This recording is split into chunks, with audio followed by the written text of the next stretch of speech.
Welcome to Mormon Book Reviews, where an evangelical encounters the restoration. I'm your host, Stephen Peinecker, and as you know, folks, this is more than just a book review channel. This is a channel that engages Mormon culture in general, including movies, films, plays, etc. And I think that there's a really important movie, or it's actually more of a treatment of a future full production of a film called Angel, and it's a Mormon horror film involving polygamy. And it's like I got to watch it last night, and it's really impressive. It's very well shot. I was very impressed by the whole production, and it's just a short little thing, but I wanted to promote it because there's going to be some upcoming screenings in Utah, so you have the opportunity to actually watch this film. And in a couple of minutes, I'm going to play the trailer. But before we get started, I want to welcome my guests. Um, Barrett and Jessica Burgin. And Celene, you're back on the program too. Welcome everybody to Mormon Book Reviews. Thank you. Thank you so Yeah, thank much. you so We're much. excited to be here, Stephen. So before we get started, I actually thought it'd be a good time to actually play the trailer. And so let me pull up share screen real quick and we will watch the trailer together and give you a sense of what you will be watching when you go to see the upcoming screenings. So here we go. All right, everybody, can you see it? Yep. Great. So I'm gonna hit play here and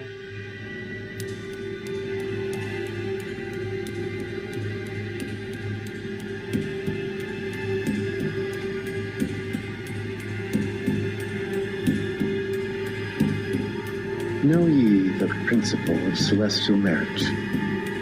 We live it. I am sent to tell thee this truth.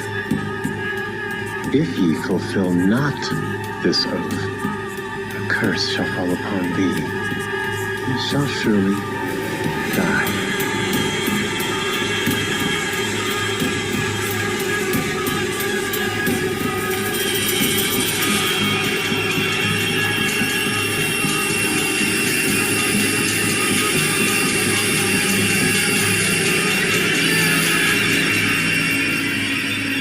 I brought her as you asked.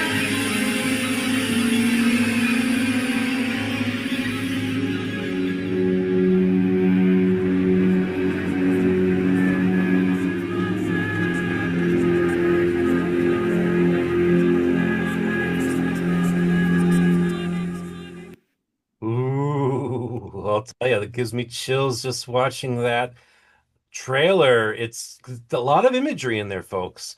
I think it was so masterfully well shot, and it had some of the more stunning scenes. You can tell this is really a very provocative story because we're talking about apparently an angel or a ghost, whatever. Uh, you're talking about Mormonism, you're talking about polygamy, and I also think it's kind of interesting that one of the plural wives has a similar hairstyle to Emma Smith. I wonder if that's deliberate. I want to kind of just ask you all about a lot of these questions, but Barrett and Jessica, maybe just talk a little bit about what made you decide to make this film, and also talk about the minefield of dealing with 19th century polygamy. This is a very difficult space to enter in during these very turbulent times. Yeah. Yeah, that's a great question. Yeah, why don't you Yeah, thanks for start? asking.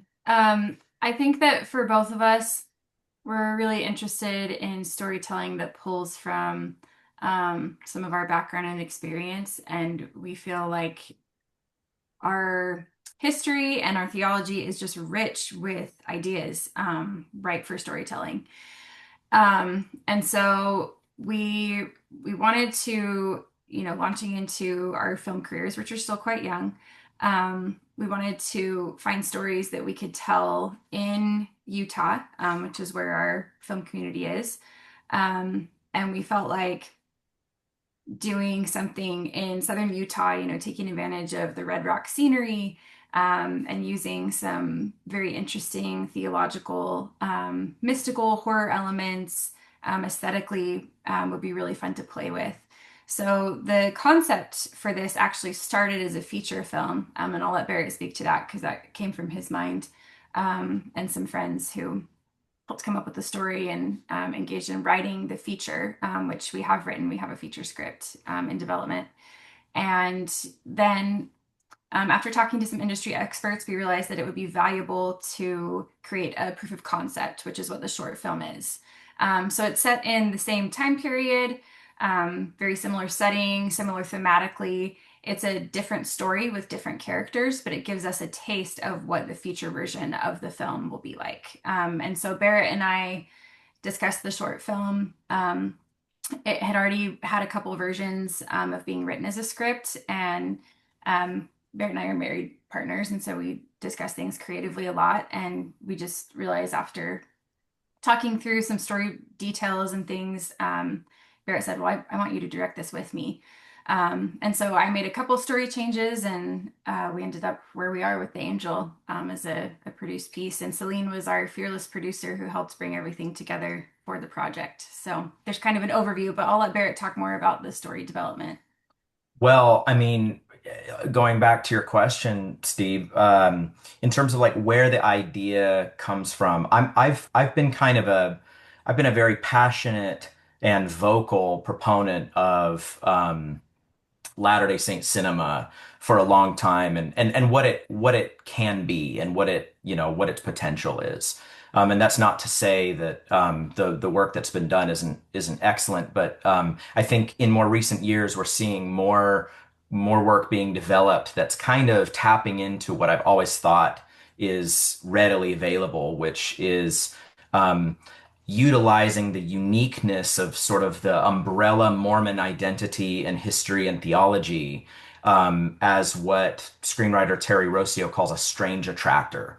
And it's something that kind of, as you noted, that a like a general audience, it gives them the opportunity. Hold on, sorry, I'm getting notifications, so I'm just gonna do not disturb. Yeah, sorry, I'm getting blown up. Um, so it gives a general audience like access into a world that they wouldn't otherwise have access to.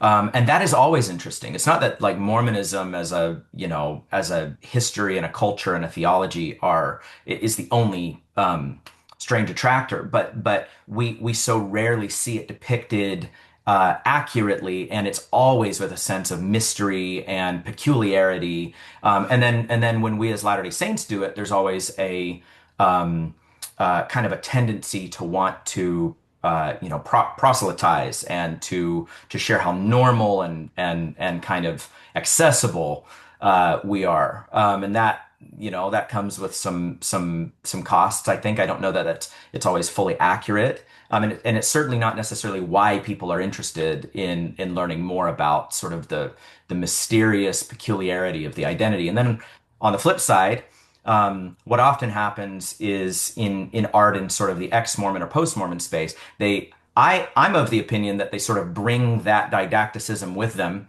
and then there are depictions that are similarly devotional, let's say, or convinced of a worldview. Um, and so right off the bat, what we're interested in doing is putting storytelling first and interrogating and asking questions more than delivering answers. And we're proud of the fact that the Angel's done so well in kind of the general horror space. And like, why horror? Why polygamy? Why all of these things? I've just felt for a long time that we like the Latter-day Saint kind of liturgy deserves a place in the horror sphere and in the genre sphere. That's not the only kind of story that we tell. You think of like Catholic horror and even Jewish or spiritual horror depictions. A film like The Exorcist, which is it's very spiritual. It's not it's not an anti Catholic film, but it uses that cosmology.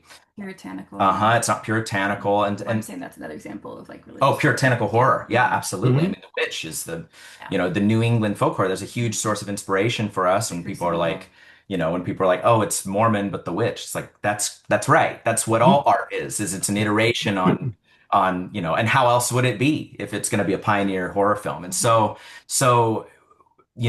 it sort of came into being itself. It feels like a natural place to go, and we're seeing examples of that with, Heretics is the easiest example to point to, and how marketable Yes. that is. I actually wanted to speak to that because actually, over the course of the last few years, Mormonism become a fascinating topic for a lot of people. Of course, I kind of think like, Big Love was a big thing for a while, and then of course you had Murder Among the Mormons, and then you had Under the Banner of Heaven, and you have all these reality shows dealing with, sister wives and all the other programs that are out there in the reality-based world. What do you feel like this is the Mormon media moment that seems to just people can't get enough of it? And Celene, maybe you want to chime in on that. Just to see how Mormonism has become so people has become so fascinated in the story and some of the maybe it's scandalous a little bit. It's also this sense that there's this other America that parallels this world, but it's a little bit different, and it's kind of just people find it fascinating. Why do you all suppose, and we'll start with Celine, why people in generally are very interested, and it probably played a role in you even getting to potential funding to do a full feature length feature. Speak to that, Celine, and then and Barrett and Jessica chime in as well. Well, like we're really interesting. Like Mhm. it's a like the history of Mormonism and the theology and the cosmology is just crazy interesting. We're crazy, just like what is that to people? And that is something that props to Barrett has been tracking this for like as long as I've known him, and I think from before, so like over a decade, seeing the uptick in this. And so now we're in this moment. It's like, who could have seen this? And I'm like, well, I do know that Barrett was writing about this for quite a while prior to the moment that we're in, which is really cool because it's cool to kind of be in this space where we can kind of capture and capitalize on it. Um, I also think that finally being able to jump into genre, like from a producer's standpoint, I'm very concerned about like, okay, how can we make sure that this makes money, is seen so we can make another one, right? And so that's a big aspect of wanting to start with a horror film because genre, especially for, you'll notice a lot of newer filmmakers are able to make a horror film because horror is just such a lucrative genre. And so in going about this after the film was pitched to me, it was like, well, this is the obvious choice at this stage in our careers because this is just what's very accessible and we're seeing this and it's really cool to kind of see. I mean, there's something almost Jungian about it in this like collective unconscious. You said that like it's very strange that dealing with like polygamy within the story during like this moment, it's actually been crazy shocking because when all of the development for this started and we were making this film, that was not the case. And so it's been like really weird to see that incidentally become a very big topic. That as a producer, I'm like, that's really good news for us. I'm like, that's great because it makes our film very relevant to discourse, which is, I think, art is really good at looking at things in different ways and being able to engage in unique ways that just discourse can't fully engage with. Yeah, I'd like to just build on what Celine's saying. Daniel Yen too are extremely gifted screenwriter for both, well, screenwriter for the short and then writer for the feature. Several drafts in, it's just gotten better and better, and the feature has won some awards and Feature the script. script. I Mhm. mean, but we started conceptualizing the very first iteration of this like many years ago. Three or 4 years ago. And then of course, like, 4 or 5 years ago, because Yeah, oh, it you might have been even more than five. that, I Yeah. think. I think it's you in pitched me a Um, complete yeah. yeah, uh, we were just out of plot in school. 2021. Yeah, we So were just out of, yeah, you're right. That's right. It's It's been been that about long. 5 years. Just out of BYU film school and thinking like, this is just, there's something to this. Um, and we definitely have the sense of urgency because we know we have something Mhm. really special. But like as Celine said, I'm so glad we made the short when we did because it has been strangely relevant to the larger Mormon zeitgeist. And then on top of that, it's paired well with examples like Heretic, which has made it easier for us to make our case that it's like, hey, there's definitely room here for this kind of storytelling and for the more you know, I guess for those who are concerned um, about whether it really is appropriate for the Latter-day Saint sensibility, let's call it. Like, Jessica and I are active, and Celine, many of us working on the film are active, practicing Latter-day Saints. And we just feel that maybe it's a generational thing, but like we feel that there is so much more room for how we tell our stories and how we grapple with interesting questions and identity through art.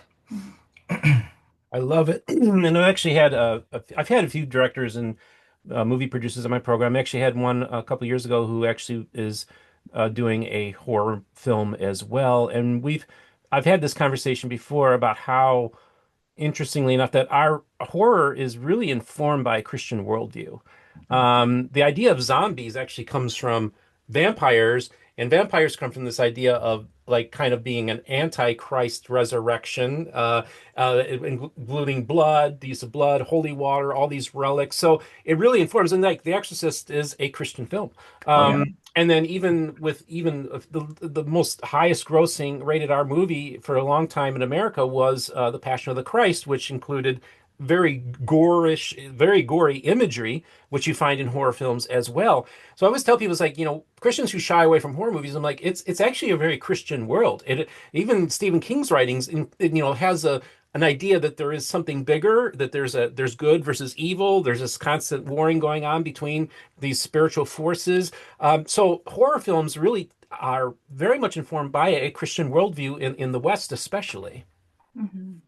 Yeah, to your point, Stephen, something I find fascinating is with peers who have no interest in religion or faith, or come from a very secular background or perspective.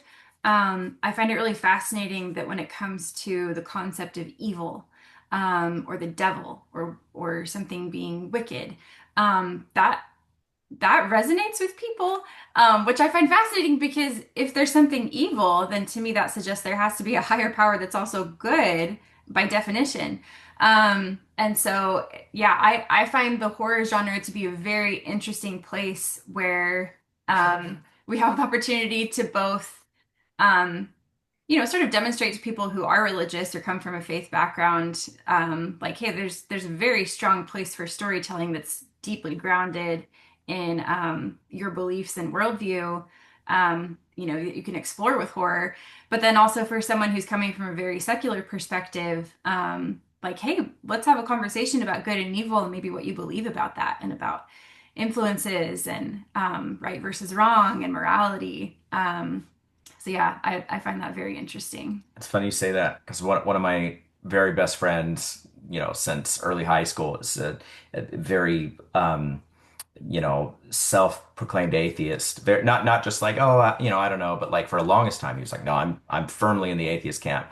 And if we ever did watch a horror movie, he'd be like, bro, this is cursed. Like this is bad. This is bringing bad stuff, And it's like, It's what just bad interesting. It's stuff? interesting to believe in evil, but not believe in like deity, Yeah, yeah, they pair to your point, Stephen. Yeah. They're kind of in tandem, and that's why like I said earlier, with Burgundy Pictures, we're not only interested in horror, although we kind of do have an affinity for thriller and psychological pieces, You in like particular. me in particular, and some of the stuff I've directed before. But horror, a Latter-day Saint horror felt just natural. It just felt Hmm. like, of course, and anybody who knows any iota of church history understands that Joseph Smith in particular was preoccupied with this idea Mhm. that deceiving spirits, as we kind of touch on, but even Hmm. outside of the Doctrine and Covenants, like very adamant, like, do we know if this is from God? Do we not know if this is from God? There are devils everywhere. There are Right. diverse spirits everywhere, and like you have to Yeah. fight them. When you consider, I didn't mean to cut you short. No, it's okay.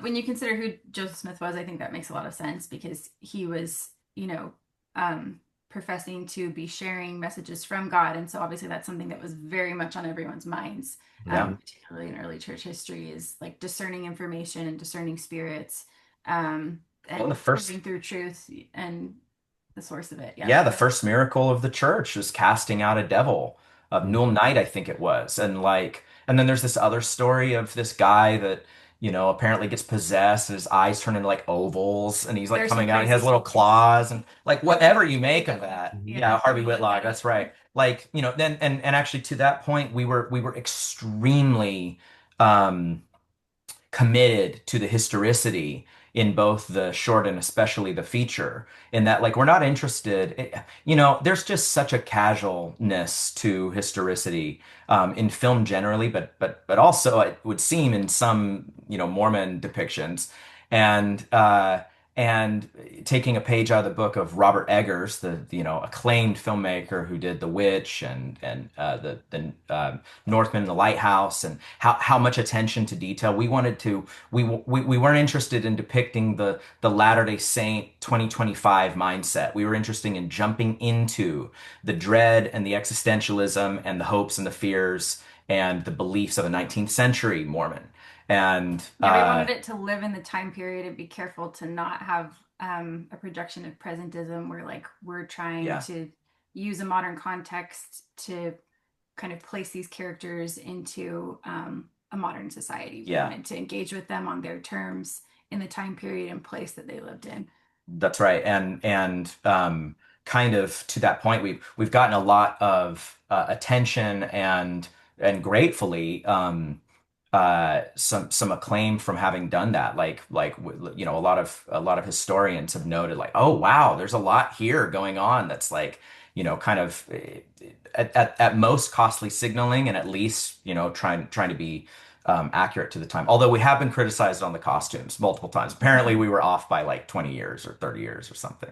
Oh yeah, And that's fascinating. And I was going to ask you about that because I was wondering too about like the hairstyles and the costumes, were they, for that time period and stuff. So I'm glad you brought that up. And Celene, you wanted to say something, and then Barrett, I wanted you to pull up in a minute here. I want you to pull up oh yeah, that sure. the newsletter so people can find out about future screenings. And I also want to talk about the nuts and bolts of filming these films as well. Celene, why don't you chime in?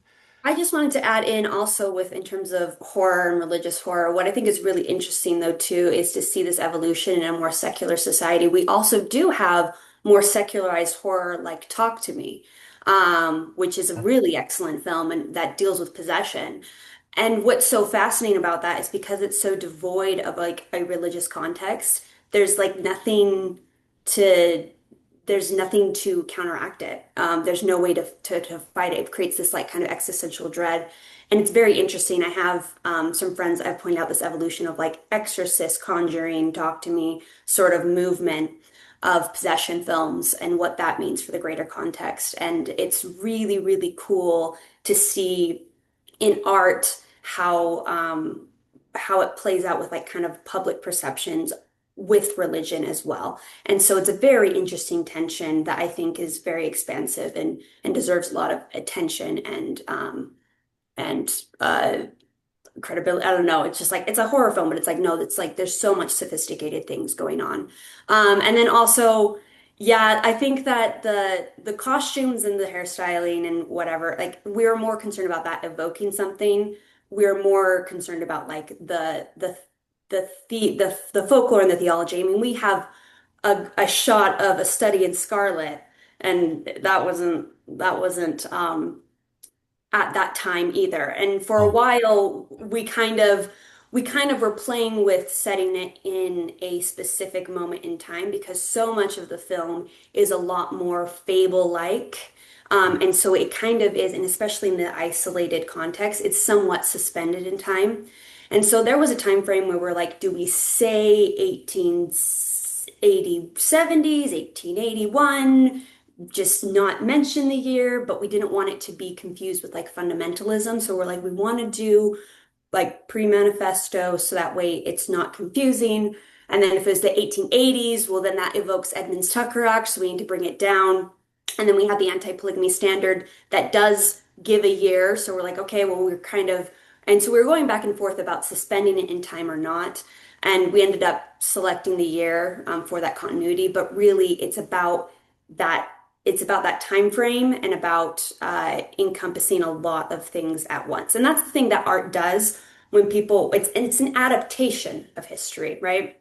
And so there's going to be there's those changes, but it's those changes that are so rooted in like in truth, like the lie that reflects the truth. I mean, that's something that's very art-like.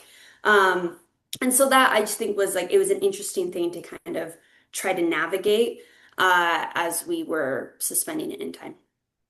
Great, love it. Bear, why don't you pull up the website in which people, and just so you know, Sure. that this Friday there's going to be a screening of this film at the Horror Fest in St. George, Utah. And so why don't you pull up the thing, and then people can sign up for your newsletter to be made aware of all the screenings. There's also going to be another screening in a couple of weeks, I believe, also in Southern Utah, if I'm not mistaken. Okay. And so people will have the opportunity to. Um, uh, Sign up for this newsletter to see all these multiple screenings that will be happening. And are you guys going to be, you guys will all be at the screening this Friday, I'm assuming? Some Um, yes, some no. yeah, I'm gonna be there. Okay. And incidentally, I was going out for a different purpose to meet with some investors and it lined up. So I'll be able to catch both of those actually. And here, let me share. And we've tried to go to as many of these actually as we can. So, like you said, Steve, you can catch. We're asked a lot. How can I see this? How can I see this? It will release online at the beginning of next year. But if you go to our website, burgundy.com, okay, Mhm. so our last name is Burgin, Burgin, and then just Like add indie die. films. Yeah, Mhm. like indie films, but Yeah. also DIE, if that's easier to remember. Burgundy.com. And you'll come to our website here. And if you scroll down, you can see a lot about the Angel and our other films. Cryo is a feature that we made several years ago. Some other shorts that are have features in development.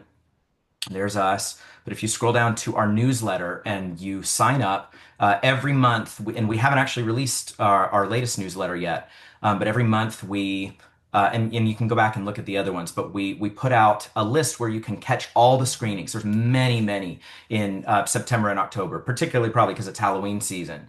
And so like you said, Steve, if you just sign up for the newsletter, it'll send you dates, times, the name of the festival, the theater where you can find it, the cost, the ticketing. It's way too much information to share here. But at least the most upcoming are this Friday, we have one in St. George, Utah. And then the following Thursday, we have one in Cedar City, Utah. So two chances to see it in Southern Utah. And then it will undoubtedly be playing in Utah again, probably Northern Utah, at least one or two more times. So if you're in Utah, if you're not in Utah, we have one in Erie, Pennsylvania, coming up, which is actually about an hour from Kirtland, incidentally. Uh, Oh, well, hey, real quick. And why don't you exit out and yeah. we'll put a link in the description for this website so you can sign up for the newsletter. I just want to make you aware that the president of the Church of Jesus Christ lives in Erie, Pennsylvania, along with his son Josh Gailey. These are the your Oh, Pentecostal cousins yeah, let's of the get Church. them there. Yeah, so I'd love to get you connected with them if you're going to be in Erie, PA. Very good friends with Josh Gailey, who wrote a book defending the Book of Mormon. Where's it at? Do I have it? But it's not here. I don't have it. But Josh Gailey wrote a great book about the Book of Mormon, defending it. And so yeah, you have your Pentecostal cousins Yeah, who are We believers love in the it. Book of Well, Mormon. You that's got to get funny. together. That's funny yeah. you say that. We had a really we showed it at Mormon History Association. We had a little booth, and that's been something that's been very like kind of fulfilling for us is how much it has been screened in sort of the academic cultural space. Sunstone, the Center for Latter-day Saint Arts, BYU Hawaii. It's taught in a course now there Oh as an wow. example of Mormon horror. There's the Angels and Seer Stones did a whole podcast episode, and something that was really meaningful is that there were members of the Community of Christ and the John Whitmer Society representing there, and they really resonated with it, but for different reasons. Mhm. And so we've tried to make something that's a little bit kind of universal in how it can be read and what to take away. And so we would love to get Yeah. connected with them and like get their take, you Yeah, know? I'd love it. Yeah, because there would be certain things for the Church of Jesus Christ, they're I call them the April 6, 1830 church. Basically, that's Okay. what they are. And so there would be certain things that would resonate with them, but maybe Sure. from a different lens. So I'd love to get you in touch with them. I wanted to talk just real quick about the actual film that they will be watching during these upcoming screenings. How long does it take to film something like this would be one question. Two, if you do a feature length film, will you like reshoot everything, or would you take scenes from this and put it into the larger screening, or are you just going to use different actors? I mean, just kind of tell me what this like when you have like your concept film come out so that people can watch it, then you want to make a full length feature film about it. Maybe just talk a little bit about the how that process works. Such a good Yeah, question. those are great questions. I think I'll probably let Celine largely speak to like the details and logistics of Yeah. producing the short film because she was our producer. But the one thing I will say is, um, there certainly are examples of proof of concept films where maybe your proof of concept film is like a few scenes from the larger feature film. But our short film is a self-contained story. I guess there could be opportunity to maybe use some like establishing landscape footage, but by and large, we're going to completely be using original footage and completely unique with the feature film. And the Yeah. feature has a different name. It's called The Third Wife, Mhm. versus the angel. And the angel is the only character that's in both. Yep. And so he'll come back. But it's a different story, Yeah, the just characters are set in the same different. world. Yeah. And so this film does give you a taste of the vibe, if you will. They're Mhm. very similar in terms of their tone. But yeah, The Third Wife has a very different plot and setup of the drama. So Yeah. it's a great question, Stephen. Yeah, we can turn it back to Celine. Oh no, just real Yes. quick. I also one thing I just before Celine chimes in, to do like this 20-minute film, what how long did it take to film it? Like, Yeah, so it took we did two blocks, and so it was 4.5 production days. okay. We did 2 days in the end of April of 2024, and then 2.5 days at the end of May in 2024. And we split it in those ways because, I mean, as a short film, you're operating with a limited budget. And so you're also asking a lot of favors of your peers and stuff, and it's hard to ask. It's a lot easier for people to be able to commit a couple days and a couple days. And the ways we had the locations also lent itself to that because our first block we shot down in Kanab, Utah. We were shooting all of our outdoor stuff, um, our things down there. And then for the second block, we did a half day at Capitol Reef, which is like my new favorite national park because they're just like so lovely and kind, and they were lovely to work with location wise.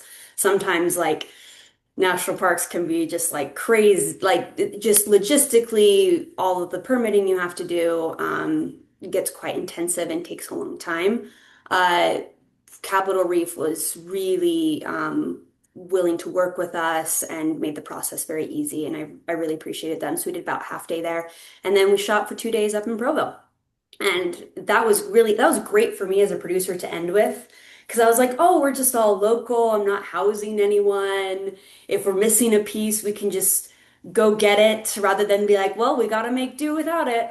And that was kind of luxurious. I kind of felt like I could kick up my feet at the end of all that. But that was it was really fun. So that's how long it took production wise for the short. And then yeah, like Barrett and Jessica were saying, it will be completely new for the feature. With a feature film, you like it's a higher budget, and so you can expect that like we're gonna have more his like we'll be able to spend more on costumes. For example, we had a really lovely costumer that we really focused on the angel costume, but we really just had to utilize what she had existing in her stock, which is also lends itself where it's like, well, it's 19th century, even though it's not in that specific moment, it's kind of like, well, that's what we had available at the budget level we were working with. Right. And honestly, it hasn't been distracting to anyone who doesn't know that. Yeah. It's just the people who've known it have been like, how dare you? And I'm like, Yeah. okay, I'm sorry. Well, I mean, if they watch, if it's a Mormon audience and they have seen a lot of, kind of Latter-day Saint media growing up, then, incidentally, we don't make a lot of movies about the 1880s and Right. 1890s, or late 1870s, but we have a lot in the 1830s and 40s. And so those are the costumes that Iffer Mitchell, our incredible costume designer, had access to. Mhm. And we didn't know any better. We thought, yeah, that looks right, and doing some research. But like Celine said, on the feature, it will Yeah. be you know, down to the T. And I think the overall timeline of making a project like this can vary. Short films are usually a passion piece that people are doing, um, on their personal time and like balancing, consistent work, whether it's a day job or freelancing in the film industry. But I think probably from start to finish, this film took about a year. Yeah. From Uh-huh. once like the script was in a more solid place, moving in the direction of the story that we told, and then we went into production in the spring, um, and then we're in post production up until the fall, and then it was And ready then for we release. premiered at Film Quest in Provo, one of Yeah, the last October. best and biggest Genre genre film festivals. festivals. Happens to be Hmm. right there, near where we shot. We shot everything in historic places, the interiors in real pioneer cabins, and then the Yeah. exteriors. A lot of people don't notice, but the two wives have two different cabins, and Hmm. and they're both down there in southern Utah, Hmm. and And like Capitol in Reef. Capitol Reef, I mean. Yeah. Hmm. And that did a lot of the work for us. Is like, let's go find the old stuff that's Hmm. here Yeah. and just shoot that. Hmm. Yeah, and also with Film Quest, that's where we met our actor Doug Oh Jones. yeah, Doug Um, Jones, who played the mhm. angel Yeah, from The actually, Shape of both of Water, them and we met Yeah, Tatum. and Jessica Jessica. Staples, Yeah, and then I think the year before Barrett met Tatum. So it was Yeah, like mhm. right. three of our four actors we met at Film Quest. At Film Quest. Yeah, it's Oh, a Film Quest baby. Yeah. And Doug, if you're not a movie buff, I mean, Doug's been in some incredible stuff. Hmm. He's the main Shape of Water in The Shape of Water and Pan's Labyrinth, Hocus Yeah, he plays those Pocus. creature characters. Yeah, that's He's right. also a Hellboy 1 and 2. contortionist, and so he's a very skilled actor with wow. his capabilities physically. Yeah. Well, And he's going to be down in Fan X in Salt Lake in a couple weeks. So yeah, that's you see right. him, Go go say hi to meet him. him. And then Fan X is the other place you'll be doing the screenings. No, we're not No, Doug. screening there. Just Doug is going to be there Okay. in In Salt Lake Utah. for I don't like know. one Maybe of we'll the call up Doug and say, "Do you want to show the Yeah. angel at Reach out to Fan X?" Fan X. I love it. I love it.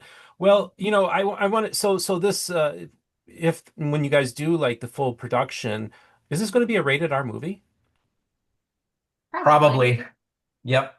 Um, that's another. I wrote a big essay on this. I mean, there are so many vestiges of culture that come and go in every religious community. And Orson Scott Card wrote a fantastic piece many years ago on depicting evil and how and actually we were taught this at BYU film school, which is there's a difference between representing evil and advocating evil. And then, of course, the third piece that he actually goes into is like enacting evil. And so, something that the piece itself is so horrible, let's say so violent or racist or something that that it itself is a disgusting, piece.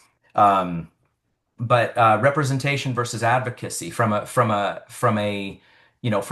devout standpoint, I think it's very hard to make the case, particularly within Latter-day Saint theology, which is so which champions the need for opposition and the need to understand uh, to understand the whole and the context, the context, at least the theology itself. I think it's very hard to make the case on a theological basis that there is not a need to depict darkness and evil and at some points violence. Brigham Young said that we should treasure up and learn about all things in the earth and of the earth, both in heaven and in hell. And if there's a truth there, it belongs to Mormonism, and that we ought to know it so that we don't enact it or repeat it. And so, does that change a sort of cultural approach to these things, which, if you actually look at the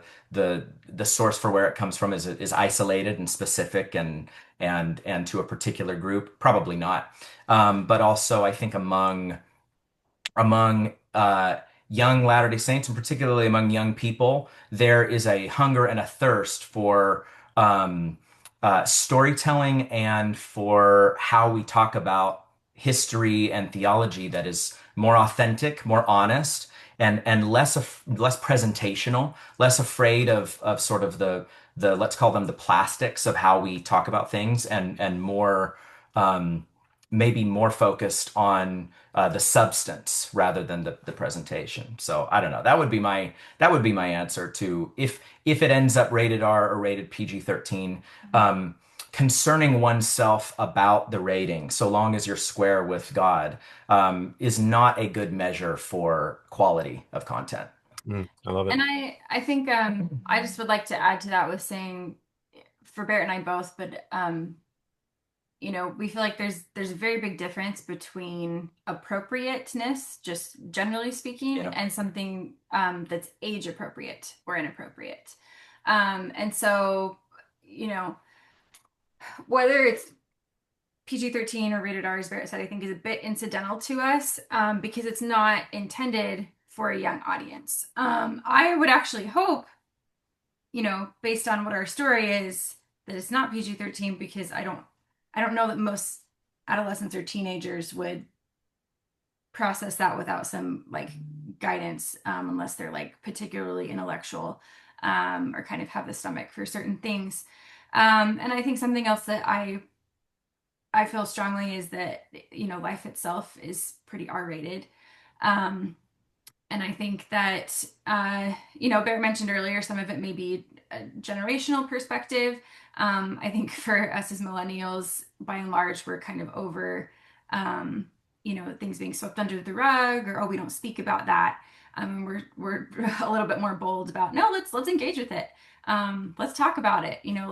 Let's make this very front and center on your screen, in your face, and have some conversations and discussions. And we don't even have a particular, didactic message or takeaway with our storytelling. We're just really interested in creating discussion.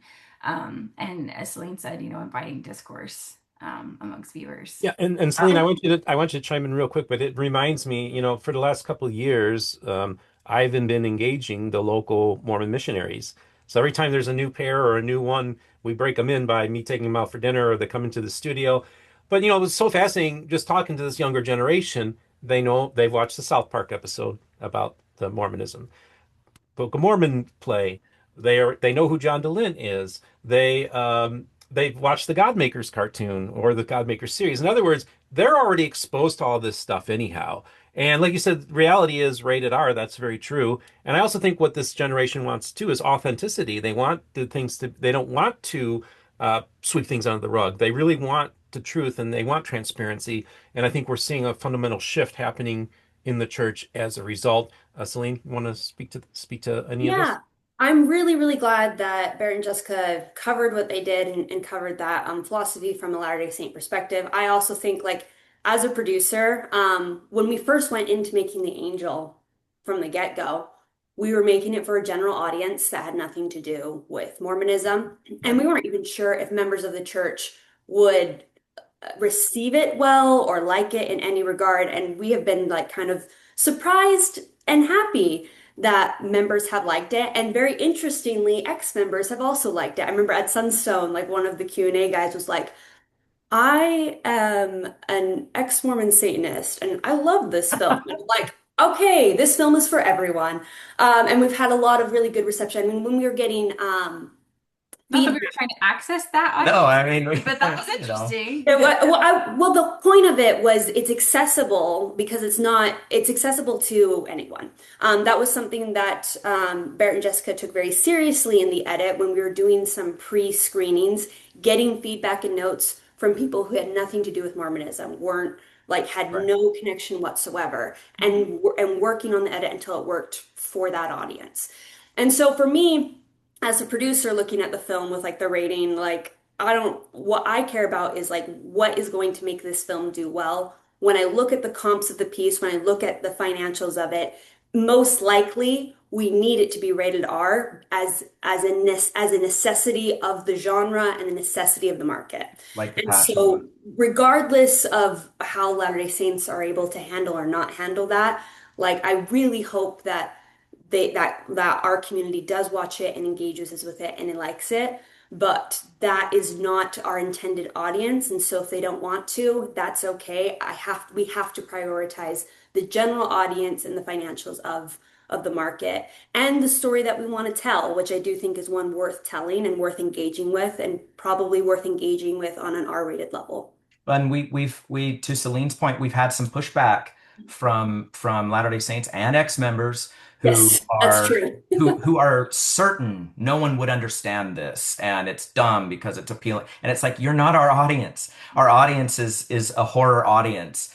In the same, you mentioned The Exorcist, in the same way that that's meant for a general audience, and trying to be specific about the cultural, Mormon identity only enhances the work, as long as it's accessible, as long as they understand the emotional beats. If it's insular and if it's self-referential, then you have a problem. Then it's a movie made only for Mormons. But as maybe, for lack of a better word, even triggering as some of the concept and the story and the imagery is, because it is so specifically Latter-day Saint. Conversely, the story is not meant for a fellow Latter-day Saint. And I do want to get back to the point of, your question about the content and the rating. Like, I don't want to give the impression that Jessica and I are of the opinion that we'll just put anything on screen willy-nilly. We won't. In fact, Intentional. we were very prayerful, especially about how to depict that angel scene, because we were kind of walking on the edge of a knife there. And we're very proud of the fact that it has been so embraced by both sides of the spectrum, in sort of what we're trying to do doctrinally and theologically and artistically and culturally. I don't think that people should just put anything on screen. But I think that a more robust and developed artistic framework accounts for nuance, and to Jessica's point, like the realities of life. I would never go through the Book of Mormon and censor out the more violent or complicated or ethically challenging pieces, And there or are those pieces. maybe more so, the New Testament or the Hebrew Bible, for that matter. I mean, these religion and history and art and culture are complicated things, and they're beautiful things. And just as I believe in the light and the good, I think it actually does us a disservice when we can't grapple with those concepts. I think that the church's, approach to ratings had its time and had its wisdom. But we're in the internet age, and we're kind of rediscovering how things really are just in life by having it readily accessible to us. And what happens if you cannot handle those concepts is that you have a crisis of faith, and then you end up spending the rest of your life arguing and grappling with what you thought was the ideal, which is mutually exclusive from whether that was ever true to begin with. But it doesn't mean that it wasn't real. It just means that it was presented in such a way that there was a false dichotomy. And so, if you can't tell, I feel very passionately about this. And I feel passionately about it because I think it's important, and I think it's faith affirming, when you are able to engage with things as they really are. So please forgive my passion, but Yeah, no, I think that's it's a important. great question. And it's a question that I hope Latter-day Saints will listen to and engage with from a place of faith. And I hope that ex-members will hold space for, kind of understanding why there would be some frustration in how we depict things and how we engage with them. But that is a vestige of culture, and it's true of every culture, especially every religious culture. So, like I said, one of the highest grossing rated R movies domestically was The Passion of the Christ. And also, if you were to film an uncensored version of the Bible and or the Book of Mormon, it would look a lot more like Game of Thrones than it would look like something you'd see at Sunday school. That's Absolutely. it. Yeah, that's a fair Absolutely. point. With the Book of Ether in particular. I mean, it's intense stuff in the 50s and 60s with these Bible epics. They actually used to, literally the term for it of what would sell for a Bible epic was Sex and Sand, right? Because if you were depicting this, dramatic, intense milieu of the biblical history, it had faith, it had romance, it had war. In the This is desert. life. Hmm. And we should be careful and sensible and listen to the Spirit or whatever our connection to the divine is. Um, and that kind of humble approach, I think, will balance out be becoming gratuitous and becoming disgusting and becoming objectifying and immoral in our filmmaking. Yeah, that goes back to what you were saying about advocacy versus representation. That's right. Being accurate to something that happens without glorifying something Yeah, evil or exactly. bad. No, I think that's great. And as we wrap this up, I often tell people that in an alternative universe somewhere, Cecil B. DeMille was able to make the Book of Mormon movie that he wanted. Oh man. And I would love to have seen that film because he wanted to. He was very good friends with President. What was the president? McKay, I think it was, Yeah, wasn't yeah, it? yeah. President McKay, and was very involved in with Arnold Freiberg with the paintings of for the Ten Commandments and everything like that. So I would love to have seen that film. Bear, why don't you one last time pull up your website Yes, thank you. so that people can sign up for the newsletter to be able to attend the upcoming screenings of the film The Angel, and Yes. it's at burgundy.com. Yep, Mhm. yep. Bergen, DIE, like Berg Indy. We're the Bergens. And if you scroll all the way down, you can sign up for our newsletter. And something I failed to mention is that if you want to be involved with the feature, we're still open to um, collaborating with crew members or investors or distributors. We're kind of locking our team down right now. Feel free to reach out to us. We'll get this message if you send us a message and an email address and you want to collaborate. But if you just want to see screenings or watch it virtually online, just throw your email address in the newsletter. We'll send that out, and we would love to see you there and would especially love a discussion with you. Every interpretation and kind of approach to our film is welcome, and we want to hear what you have to say. Yeah, we love hearing feedback. I would like to add that if you're not a newsletter person, just follow us on Instagram. It's the Oh, Burgundy Yeah, yes. thank you. because we announce all the screenings there. Well, they announce all the screenings there. I'm saying because I'm just like the angel. The screenings get announced there Mhm. and as well. And also, Stephen, I'll go ahead and send you the links to the two upcoming film festivals. So that way you can just include those in the description so they're handily accessible for Sounds good. anyone. Also, in that same email, send me a link to the Instagram account as well, and I'll make sure that we have that in the description.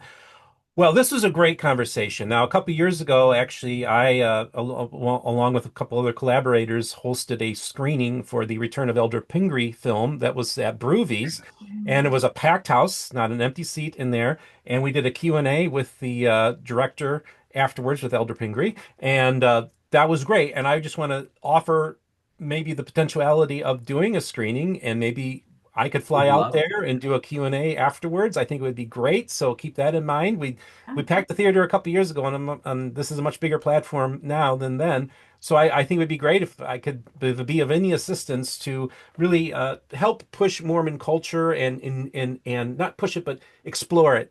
Yeah, And I'm absolutely. very fascinated by this. I think, look, I'm just some guy some rando who didn't know a Latter-day Saint when I first started this channel, but was always endlessly fascinated with all things about the Restoration, about Joseph Smith, about the Book of Mormon, about angels and seer stones and stuff like that. And it always just, to me, it's like when people ask me, why are you so interested? It's like, why wouldn't you be interested? And actually, as we're seeing in popular media, more and more people are getting interested in these in Mormonism and in these series. And actually, I think it's probably cause for people to even have interest in joining the church. So I think it's overall, I think it's good to have these conversations. I also think the time has come for us to tell the unvarnished history of things. And that's Jacob Hansen calling me.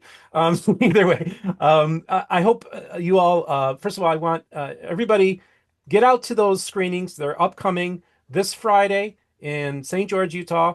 there's going to be a screening, and then there's going to be another one a couple weeks in southern Utah. All the information is going to be on the website, so you can sign up to be informed. And there also will be some online opportunities to watch some of these screenings. Oh, yes, In the that's future, right. there a YouTube channel will be featuring this as well. But you'll be kept informed of all this, so you'll be able to catch it in some on somewhere, someplace.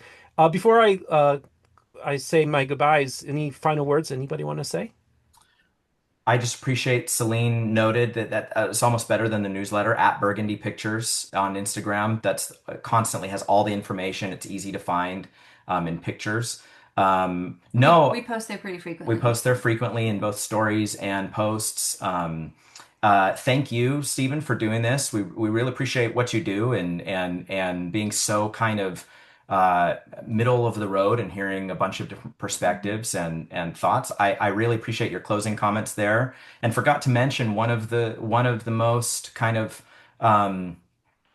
maybe like meaningful parts of this have been how many uh, active young Latter-day Saints feel seen and kind of uh, like feels both seen and represented well by our film and have reached out and told us that it's like affirmed and strengthened their faith because they think it's exciting to be able to actually talk about and depict and explore those things. And so we don't want to alienate any audience member, but if a horror film, about polygamy seems, off-putting or terrifying, come check it out and have a discussion with us. And that's something we're very, very proud of.